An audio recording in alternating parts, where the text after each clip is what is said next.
पन्नगे च सुरेन्द्रे च कौशिके पाद संस्पृशि निर्विशेष मनस्काय श्री वीरस्वामिने नमः। आर्हत वाङ्मय में कहा गया है, भोगामिष दोष विसन्ने हिय निश्चेयस बुद्धि वोत्तथे बालेय मंदिए मूढ़े बद्धई मच्छियाव खेलम। दो शब्द हैं, एक है भोग और दूसरा शब्द है योग, और तीसरा और शब्द बताऊं मिलता जुलता है रोग। भोग योग रोग, तीनों के अंत में ओग ओग ओग है। पहले में भय जुड़ा हुआ है, दूसरे में य और तीसरे में र। आदमी भोग करता है, शब्द रूप गंध रस स्पर्श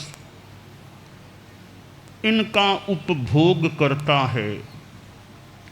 5 इंद्रियों के 5 विषय हैं, उनका सेवन करता है। आसक्ति भी साथ में जुड़ सकती है। यह इंद्रिय विषयों का आसक्ति के साथ भोग है। वह भोग करने वाले आदमी के लिए जन्म मरण के चक्र में घुमाने वाला बन सकता है। भोगी भमई संसारे अभोगी नो विप्पमुच्चै। भोगी भ्रमण करता है और अभोगी भ्रमण से विप्र मुक्त हो जाता है। रोग भी हो सकता है, आदमी के शारीरिक रोग भी हो सकते हैं, मानसिक रोग भी हो सकते हैं। जहाँ आसक्ति ज़्यादा है, विषयों का अति सेवन है आसक्ति के साथ, और फिर कर्मों का अपना उदय उदीर्णा योग जो भी है, तो रोग तकलीफ भी हो सकती है। शारीरिक बीमारियां हो जाती हैं। आदमी खाता है और खाने में भी आसक्ति है, ज़्यादा खा लिया। कहीं भोज होता है और भोज में आदमी उमंग से जाता है और वहाँ मनोज्ञ पदार्थ हैं और मात्रा से ज़्यादा अति खा लेता है, तो हो सकता है कुछ तकलीफ हो जाए, उदर संबंधी समस्या हो जाए और कुछ शरीर में अशांता लगने लग जाए। तो भोग ने रोग को पैदा करने में मानो अपनी निमित्तता दर्ज करा दी। वह कारण बन गया, निमित्त बन गया। खाने का संयम आदमी रखता है, ऊनोदरी रखता है, तो खाने का संयम धर्म की चेतना से किया जाता है, तो धर्म का लाभ और साथ में शरीर की स्वस्थता में भी वह भोजन का संयम योगदायी निमित्त भूत बन सकता है। मूल बात है योग। आदमी योग साधना यानी धर्म की साधना में आगे बढ़े। योग यों 21 जून योग दिवस होता है, ये एक्सरसाइज करना, योगा कर लो, वो भी एक अंग मान लें योग का, वह भी एक अंग है। अष्टांग योग में यम, नियम, आसन, प्राणायाम, प्रत्याहार, धारणा, ध्यान, समाधि, तो ये आसन एक अंग है। और ये एक्सरसाइज, शरीर की एक्सरसाइज की जाती है, आसन लगाया जाता है, तो आसन है वह एक अंग योग का हो सकता है। एक जगह कहा गया है आचार्य हेमचंद्र के ग्रंथ में, मोक्षोपायो योगो ज्ञान श्रद्धान चरणात्मक है, कि मोक्ष की जो साधना है, मोक्ष का उपाय है, वह सारा ही योग है। वह संक्षेप में ज्ञान, दर्शन, चारित्र, ज्ञान भी योग है, दर्शन भी योग है, और चारित्र भी योग है। ज्ञान योग, भक्ति योग, कर्म योग, ये हमारे भी ज्ञान योग, दर्शन योग और चारित्र योग। तो हम इस मानव जीवन में योग साधना की दिशा में आगे बढ़े। यह मानव जीवन अभी मिला हुआ है, बाद में कब मिले क्या मिले, अभी तो मिला हुआ है। इस मानव जीवन में अच्छे धर्म के संस्कार आ जाएं। मेरे इधर सामने छोटे छोटे बच्चे बैठे हैं, इधर बच्चियां भी बैठी हैं, ज्ञानशाला से जुड़े हुए बालक बालिकाएं, और छोटी छोटी उम्र में इनको धर्म के संस्कार मिल जाते हैं, धार्मिक ज्ञान शिक्षित हो जाता है, सीख लिया, सिखा दिया जाता है, और अच्छे संस्कार आ जाते हैं। यह नई पौध, यह बाल पीढ़ी सुसंस्कारी बन जाती है, धार्मिक ज्ञान वाली भी बन जाती है। एक कितना महत्वपूर्ण कार्य यह हो सकता है। तो यह योग साधना कि धार्मिक ज्ञान भी बढ़े और श्रद्धा, यथार्थ के प्रति श्रद्धा, यथार्थ दृष्टि ही सम्यक दर्शनम, यथार्थ दृष्टि सम्यक दर्शन है। तो दर्शन के रूप में योग साधना और महाव्रतादीना माचरणम सम्यक चारित्र, महाव्रतों आदि का आचरण करना सम्यक चारित्र है।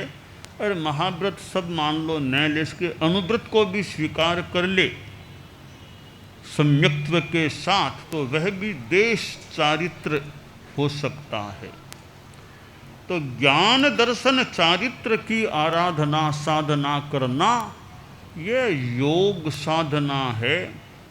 तो भोग से योग की ओर गति हो, आदमी त्याग संयम करे, खान पान में भी संयम रखे, और फिर उम्र थोड़ी आगे की आ जाए, 70, 75, 80, फिर तो और ज़्यादा खान पान का अपना संयम रखना शरीर की दृष्टि से भी सहायक बन सकता है। जो धर्म की दृष्टि से करे तो धार्मिक लाभ भी प्राप्त हो सकता है। कि खान पान, ऐसे खान पान का संयम तो हमेशा ही रखना बढ़िया है, और उम्र आने के बाद तो और ज़्यादा ध्यान देकर के आदमी को संयम का प्रयास करना चाहिए। ज्ञान अनेक विषयों का हो सकता है। आज विद्या संस्थानों में कितने विषय पढ़ाए जाते होंगे, भूगोल, खगोल, गणित, और कितनी भाषाएं, हिंदी, संस्कृत, अंग्रेजी आदि आदि, मराठी और हो सकता है। तो कितने विषय पढ़ाए जाते हैं। एक विषय है अध्यात्म विद्या, कि अध्यात्म का ज्ञान, धर्म का ज्ञान, आत्मा क्या, परमात्मा क्या, स्वर्ग नरक, कर्मवाद, किए हुए कर्म भोगने होते हैं, ऐसे जो विषय हैं अध्यात्म के, और जीवन कैसे अच्छा धार्मिक जीना, ये बातें भी विद्या संस्थानों में भी कुछ बताई जाए, कुछ योग ध्यान जो आत्म कल्याणकारी बन सके, ऐसे भी प्रयोग विद्या संस्थानों में चले, तो एक विद्यार्थियों में भी अगर अच्छे संस्कार आ जाते हैं तो विद्या संस्थानों की, शिक्षा संस्थानों की बहुत भारी बढ़िया सफलता हो सकती है कि एक और वे भूगोल खगोल आदि विषयों का अच्छा ज्ञान करा देते हैं, इधर अध्यात्म विद्या की सामग्री भी विद्यार्थियों को परोसते हैं और विद्यार्थियों को सुसंस्कारी बना देते हैं। परम पूज्य आचार्य श्री तुलसी आचार्य श्री महाप्रज्ञ जी, जो ये अनुव्रत प्रेक्षा ध्यान जीवन विज्ञान, ये 3 कार्यक्रम जो चले हैं, ये लोक कल्याणकारी मानव कल्याणकारी उपक्रम हैं। जैन अजैन कोई भी इन कार्यक्रमों के साथ जुड़ सकता है, तो आदमी अच्छा आदमी बने, आदमी की चेतना अच्छी बने, इसलिए आदमी को सम्यक ज्ञान प्राप्त हो कि कैसे आत्मा क्या है, आत्मा का कल्याण कैसे, जीवन कैसे संयमित हो सकता है। ये इस प्रकार की अध्यात्म विद्या की अच्छी बातों का ज्ञान आदमी को हो जाए, और ज्ञान के बाद श्रद्धा मजबूत हो, सच्चाई के प्रति श्रद्धा, तत्व के प्रति श्रद्धा, और जो अच्छी बात जानी है उसके प्रति आकर्षण, अहिंसा की बात जान ली, किसी को नहीं मारना चाहिए, दुर्भावना से किसी को तकलीफ नहीं देनी चाहिए, जान ली। अब जानने के बाद उस बात के प्रति आकर्षण, रुचि, श्रद्धा हो जाए, फिर ये आचरण, वो श्रद्धा हो गई, वो अहिंसा की बात जान ली, उस पर श्रद्धा हो गई, और अहिंसा जीवन के व्यवहार में आ जाए, वो चारित्र आचरण की बात हो सकती है। तो तीनों की युति हो जाए, ज्ञान ठीक हो, श्रद्धा ठीक हो, और आचरण आदमी का ठीक हो। यह सम्यक दर्शन ज्ञान चारित्राणि मोक्ष मार्ग है। सम्यक दर्शन, सम्यक ज्ञान, सम्यक चारित्र, ये तीनों मिलकर मोक्ष का मार्ग बन जाता है। और मोक्ष जो परम सुख का स्थान है, सर्व दुख मुक्ति का स्थान है, वह स्थान इस योग साधना से प्राप्त हो सकता है। सम्यक ज्ञान, सम्यक दर्शन और सम्यक चारित्र से प्राप्त हो सकता है।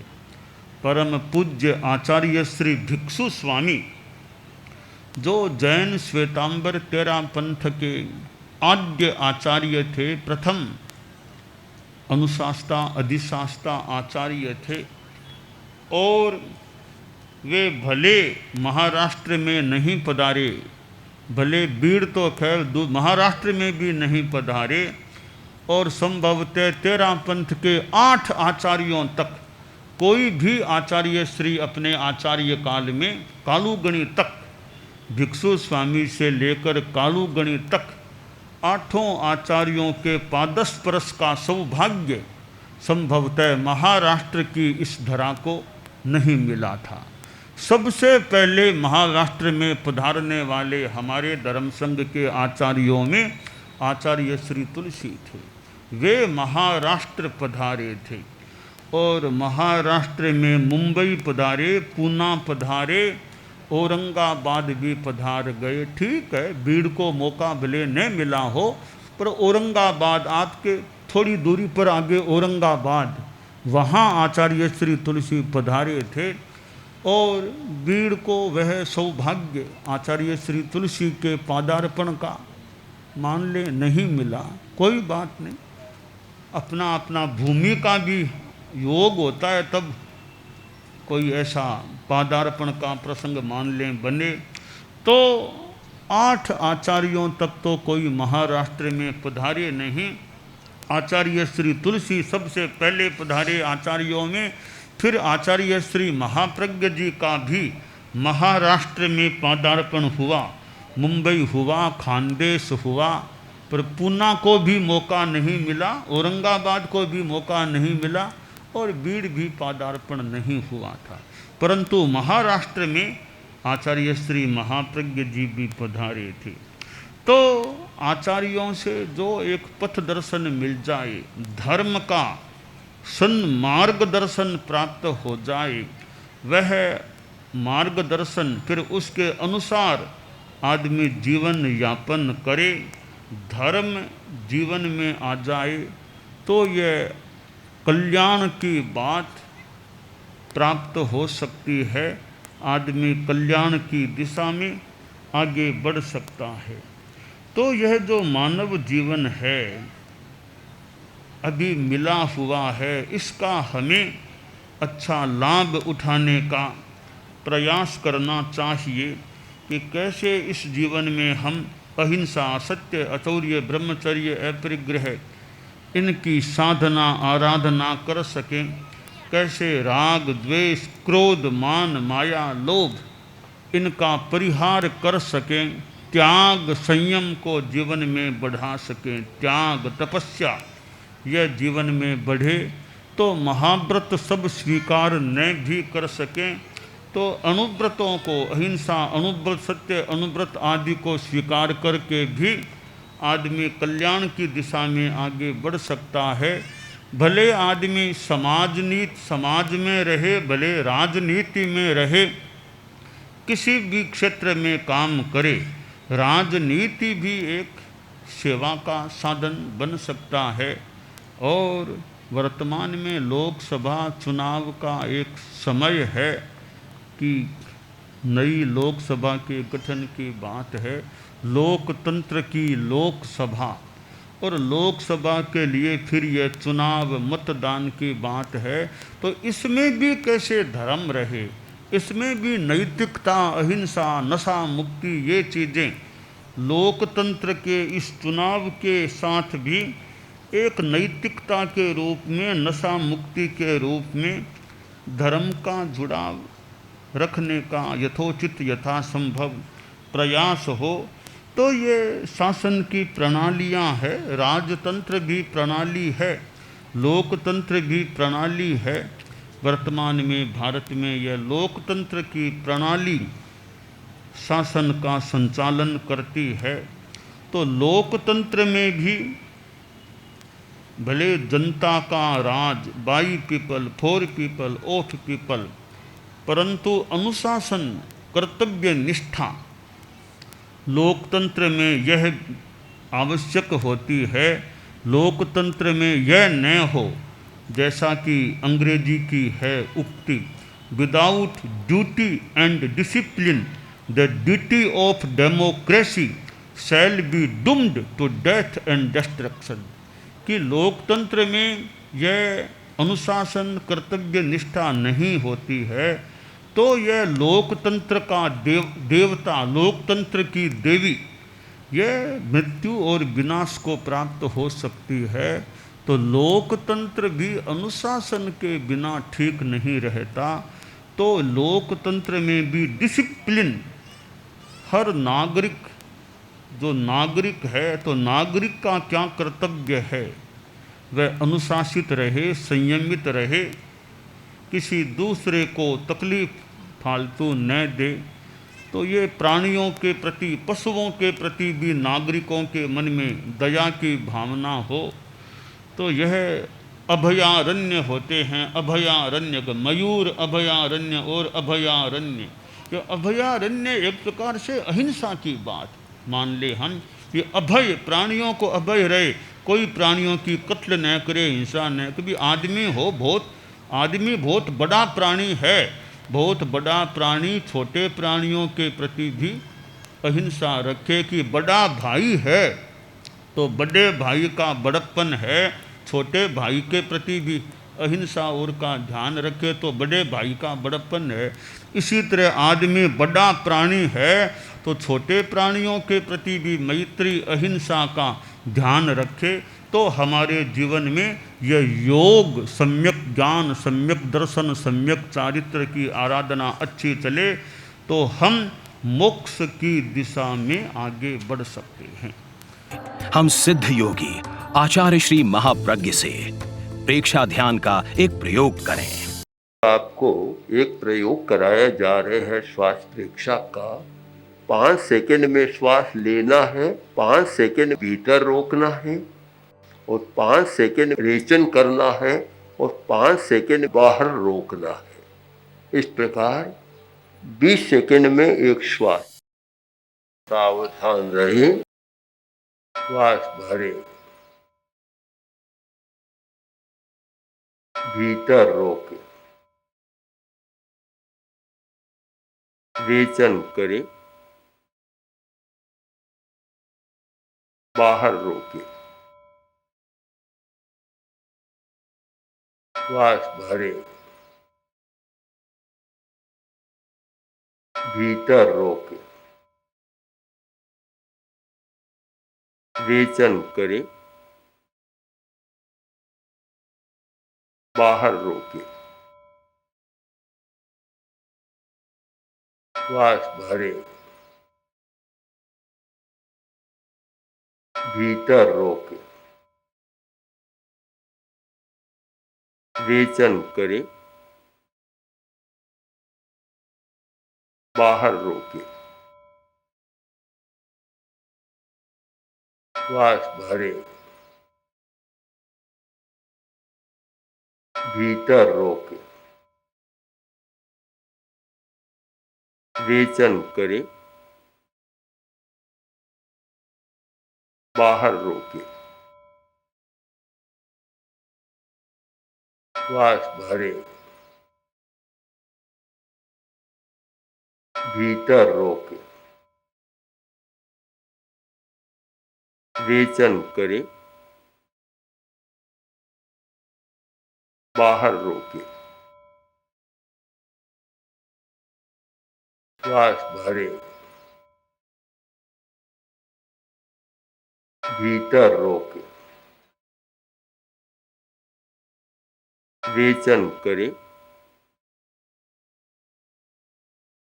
बाहर रोके, श्वास भरे। प्रयोग संपन्न। तो ये ध्यान के बहुत छोटे प्रयोग कराए हैं और इनका स्वयं बार बार अभ्यास करें तो एक अच्छा अभ्यास हो सकता है। ओम आर्षम।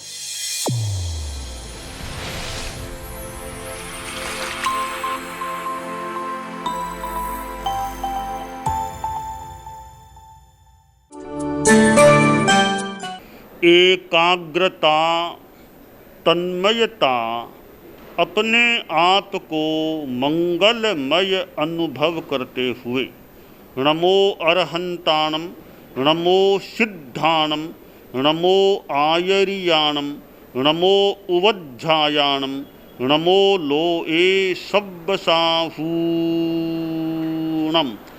एसो पंच नमोक्कारो सब्ब पावपणासनो, मंगलाणं च सब्बेसिं पढ़मं हवइ मंगलम।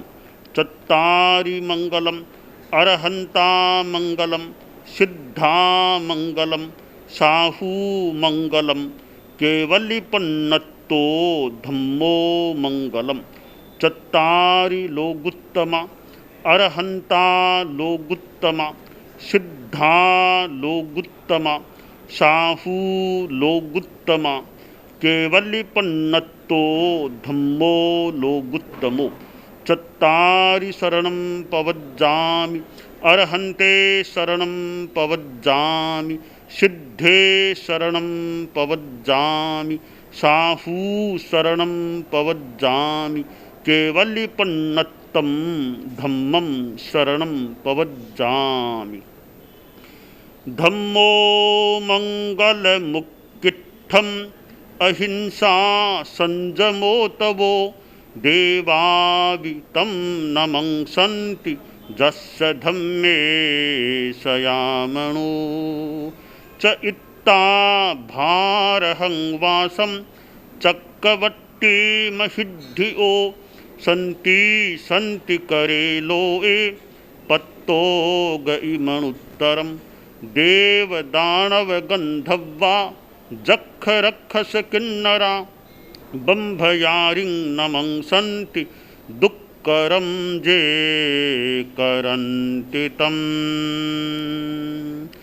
मङ्गलं भगवान् वीरो मङ्गलं गौतमो गणी मङ्गलं स्थूलभद्राद्यः जैनधर्मोऽस्तु मङ्गलं। मङ्गलं मतिमान् भिक्षुः मङ्गलं भारमल्लकः मङ्गलं रायचन्द्राद्या मङ्गलं तुलसीगुरुः महाप्रज्ञोऽस्तु मङ्गलं तेरा पंथोस्तु मंगलम। विघ्नहरण मंगलकरण स्वामी भिक्षुनो नाम गुण ओळख समरण किया सर अचिंत्या काम। विघ्नहरण मंगलकरण स्वामी भिक्षुनो नाम गुण ओळख समरण किया सर अचिंत्या काम। विघ्नहरण मंगलकरण स्वामी भिक्षुनो नाम गुण ओळख समरण किया सर अचिंत्या काम। सर अचिंत्या काम सर अचिंत्या काम। एक दिवसीय त्याग आज के लिए धारणानुसार त्याग है।